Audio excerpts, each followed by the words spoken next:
In 1904, Benjamin Ginsberg, a Russian settler to the Cape, started trading a precious commodity as mountain tea. The local Khoisan or Bushmen harvested the wild-growing shrub Aspalathus linearis and called it rooibos. The processed leaves are brewed like tea and their health benefits are widely recognized. Nieuwoudtville is situated in the Zuid-Bokkeveld boundary between the succulent Karoo and the Cape Floristic Kingdom. Most of its 1,100 inhabitants are colored small-scale farmers of small stock and indigenous rooibos tea, as it is only here that the plant grows. Farmers' livelihoods depend on the revenue gained from the sale of their crops. I arrived in the office of the Heiveld Co-operative on a foggy August morning.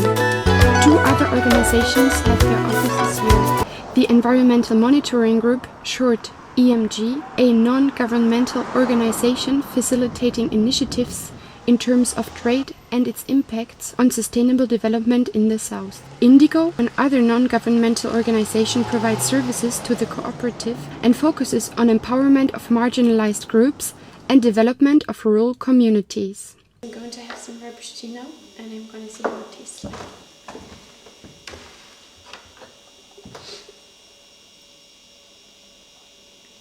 Oh wow, it's really dark.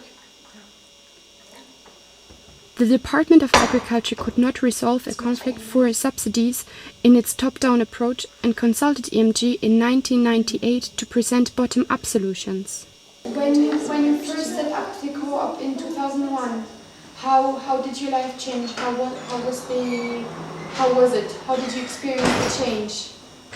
I think the price of the tea and all the things have changed many people's life. Okay. Of course, we're getting a much higher price for our rooibos tea. And how did they set up the price? How did you say this is the fair price for the tea?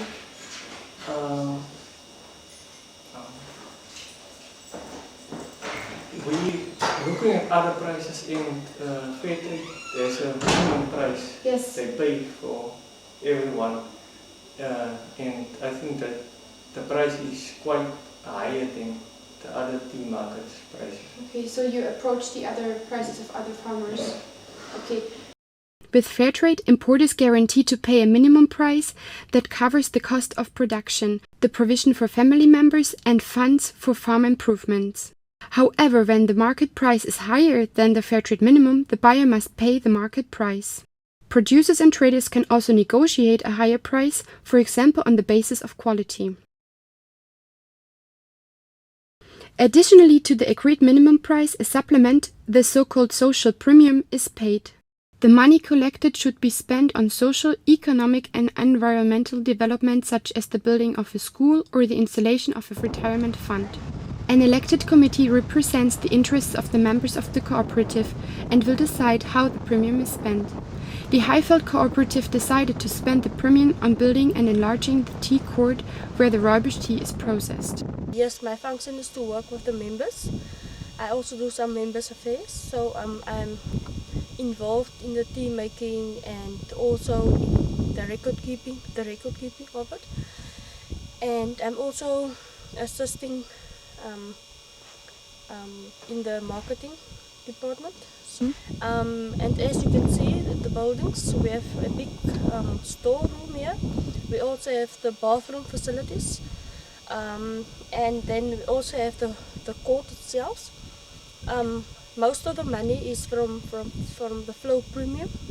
Early September. We'll start with the second tea court because then we have more space for the tea to dry up. And yeah, in future we will also look at the third tea court. Rooibos tea is finely chopped, bruised, and left to ferment in heaps. It then dries in the African sun where it changes from a vivid green to a deep red.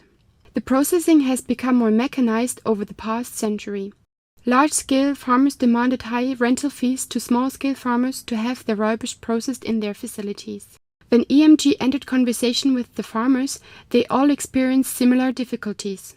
Insufficient information about rooibos production and marketing, poor market access, and inadequate local infrastructure for processing rooibos. To tackle these issues, EMG organized knowledge exchange trips that led to the founding of the Heiveld Co-operative in 2001 by 14 local farmers. They spent the social premium on building and enlarging the tea court, as the gaining of economies of scale through joint use of processing facilities was their most pressing issue. The lands we've just traveled through are really big and vast. How many farmers are coming here to have their tea processed? We have a membership of almost 57 members.